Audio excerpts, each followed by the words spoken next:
Steel ప్లాంట్కి సంబంధించి జగన్మోహన్ రెడ్డి గారు గతంలో ఆ స్టీల్ ప్లాంట్ని సందర్శించి అక్కడున్న కార్మిక సంఘాలకి చాలా భరోసానిస్తూ ఎట్టి పరిస్థితుల్లో నా కంఠంలో ఊపిరి ఉన్నంత వరకు దీన్ని ప్రైవేటు పరం కానివ్వను, ఒకవేళ అవ్వాల్సిన పరిస్థితి కనుక వస్తే ఆంధ్రప్రదేశ్ తరఫున ఆ ప్రాజెక్టుని కొనుక్కొని మీకు భరోసా ఇస్తూ ఆ ప్రాజెక్టుని నిలబెట్టడానికి అన్ని రకాలైనటువంటి ప్రయత్నాలు చేస్తాను. దానికి ఆర్థిక ప్యాకేజ్ ఒకటి ప్రకటించడం, దానికి ఐరన్ ఓర్ గనుల్ని కేటాయించడం, ఇట్లాంటివన్నీ ఆయన కొన్ని సూచనలు చేశారు. ఆ రకంగానే ప్రయత్నిస్తూ మోడీ గారిని వైజాగ్ మీటింగ్లోనే డైరెక్ట్గా సభ మీద నుంచి ఇది ప్రైవేటు పరం కావటానికి వీరలేదు అని అడిగినటువంటి ముఖ్యమంత్రి జగన్మోహన్ రెడ్డి గారు మీరేం చేస్తున్నారు? జనసేన, తెలుగుదేశం పార్టీ, బీజేపీ మూడు కలిసి అక్కడ కలిసికట్టుగా అధికారంలోకి వచ్చి ఉమ్మడి ప్రభుత్వంగా మీరు చేసినటువంటి కార్యక్రమం ఏంటి? అది ఇవాళ ప్రైవేటు పరం అయిపోవటానికి అన్ని రకాల ప్రయత్నాలు వాళ్ళు చేసుకుంటూ దాన్ని ఏ రకంగా ముందు ప్రైవేట్ చేసేయాలనేది అక్కడ చూస్తుంటే మరి మీరేం చేస్తున్నారు? మీ సూపర్ సిక్స్లో ఇంకో సిక్స్లో ఇవన్నీ కాపాడటం కోసం కదా, జనాన్ని కాపాడటం కోసం కదా, అక్కడున్న వ్యవస్థని కాపాడటం కోసం కదా, ఆ ప్రాజెక్టుని కాపాడటం కోసం మీరు కంకణం కట్టుకొని లేరా? ఇది మీరు మోడీ గారికి ఊడిగం చేయడం కోసమే మీరు ముఖ్యమంత్రి అయ్యారా? వీటన్నిటికీ కూడా సమాధానం చెప్పాలి. అక్కడ గాజువాక జనాలు 1,00,000 ఓట్ల మెజారిటీతో మిమ్మల్ని గెలిపించింది స్టీల్ ప్లాంట్ని అమ్ముకుని వెళ్ళిపోవటం కోసం, అమ్మించేయటం కోసం. అక్కడ దాన్ని ఆ ప్రాజెక్టుని తీసేసి జగన్మోహన్ రెడ్డి గారు పార్టీ ఆఫీస్ కట్టుకోవాలనుకుంటున్నాడు అని ప్రచారం చేశారు. ఆ పార్టీ ఆఫీసు ఇప్పుడేం చేద్దాం అనుకుంటున్నారు? అక్కడ తెలుగుదేశం పార్టీ ఆఫీస్ కట్టాలనుకుంటున్నారా? అక్కడున్న ఆ ప్రాజెక్టులో ఉన్నటువంటి జనాలందరినీ బయటికి ఖాళీ చేయించేసి ఆ స్థలాన్ని, ఆ ప్రాజెక్టుని నిర్వీర్యం చేయాలనుకుంటున్నారా? అక్కడ ఉన్నటువంటి జనాలందరికీ ఉపాధిని ఏ రకంగా కలిగిద్దాం అనుకుంటున్నారు?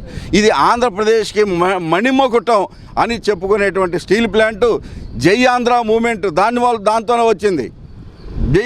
విశాఖ ఉక్కు ఆంధ్రుల హక్కు అని ఒక నినాదంతో ప్రాజెక్టు మొదలైంది. ఇవాళ మీరేం చేద్దాం అనుకుంటున్నారు? దాన్ని దీనికి ఆన్సరు ఇంకా ఆలోచిస్తున్నారా?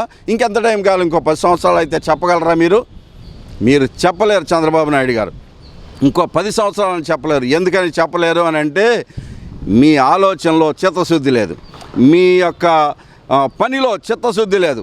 మీరు చేసేటువంటి దీనిలో అధికారం, దర్పం, ఆ సీట్లో కూర్చోవటం, ముఖ్యమంత్రి పదవిని వెలగబెట్టడం, వైజాగ్లో పట్టుకున్న కొకైన్ ఎక్కడి నుంచో వేరే దేశం నుంచి వచ్చినటువంటి కొకైను మీకు సంబంధించిన మీ వాళ్ళదే అని చెప్పి అప్పట్లో కేంద్ర ప్రభుత్వం సిబిఐ సంస్థలో వాళ్ళ రైడ్ చేయగా వచ్చినటువంటి సారాంశం. దాని మీద ఏదన్నా ఒక్క ముక్క మాట్లాడారా? దానిలో అరెస్ట్ అయిన వాళ్ళు ఎవరో ఏమైనా చెప్పగలరా? ఇక దీక్షా దక్షతలకి గొప్పతనంగా చెప్పుకోవాలా? ఇలా చెప్పుకుంటూ పోతే చంద్రబాబు నాయుడు గారు 10 సంవత్సరాల పాటు ఇచ్చిన జగన్మోహన్ రెడ్డి గారిలాగా ఒక చిత్తశుద్ధితో, నీతి నిజాయితీ, ప్రజల కోసమే నేను బతుకుతున్నాను, ఈ 2,50,000 కోట్ల రూపాయలు పంచిపెట్టి ప్రతి పైసాకి అకౌంట్ చెప్పాడు. మీరేం చేశారు? ఒక్క 10 పైసలు ఎక్కడ ఖర్చు పెట్టిన దాఖలానూ లేదు. కోట్ల రూపాయలు అప్పు చేశారు. ఈ అప్పు దేనికి ఖర్చు పెట్టారో తెలీదు. దానికి మీరు శ్వేతపత్రాన్ని చేయగలరా? చేయలేరు.